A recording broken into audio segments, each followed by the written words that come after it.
Hi girls, here we are again. Stuart Little, chapter 4, exercise. One fine morning in the month of May, when Stuart was 3 years old, he arose early, as was his custom, washed and dressed himself, took his hat and cane, and went downstairs into the living room to see what was doing. Nobody was around but Snowbell, the white cat belonging to Mrs. Little.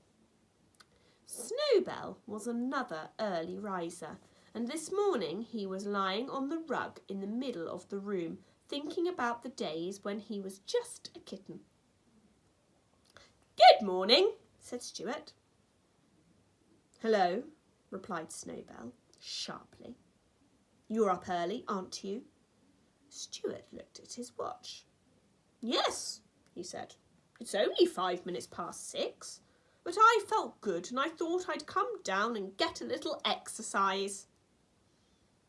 "I should think you'd get all the exercise you want up there in the bathroom, banging around, waking up all the rest of us, trying to get that water started so you can brush your teeth. Your teeth aren't really big enough to brush anyway. Wants to see a good set? Look at mine." Snowbell opened his mouth and showed 2 rows of gleaming white teeth, sharp as needles. "Very nice," said Stuart. "But mine are all right too, even though they're small. As for exercise, I take all I can get. I bet my stomach muscles are firmer than yours." "I bet they're not," said the cat. "I bet they are," said Stuart. "They're like iron bands." "I bet they're not," said the cat.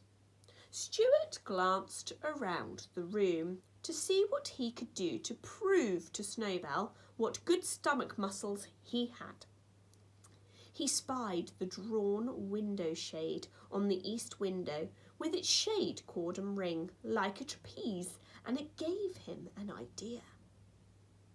Climbing the windowsill, he took off his hat and laid down his cane. "You can't do this," he said to the cat, and he ran and jumped onto the ring the way acrobats do in the circus, meaning to pull himself up. A surprising thing happened. Stuart had taken such a hard jump that it started the shade. With a loud snap, the shade flew up, clear to the top of the window, dragging Stuart along with it and rolling him up inside so that he couldn't budge. "Holy mackerel!" said Snowbell, who was almost as surprised as Stuart Little. "I guess that will teach him to show off his muscles." "Help! Let me out!" cried Stuart, who was frightened and bruised inside the rolled up shade, and who could hardly breathe. But his voice was so weak that nobody heard. Snowbell just chuckled. He was not fond of Stuart, and it didn't bother him at all that Stuart was all wrapped up in a window shade, crying and hurt and unable to get out. Instead of running up to tell Mr. and Mrs. Little about the accident, Snowbell did a very curious thing. He glanced around to see if anybody was looking. Then he leapt softly to the windowsill, picked up Stuart's hat and cane in his mouth, carried them to the pantry, and laid them down at the entrance to the mouse hole. When Mrs. Little came down later and found them there, she gave a shrill scream which brought everybody on the run. "It's happened!" she cried. "What has?" asked her husband. "Stuart's gone down the mouse hole." "What a meanie tiny Snowbell was.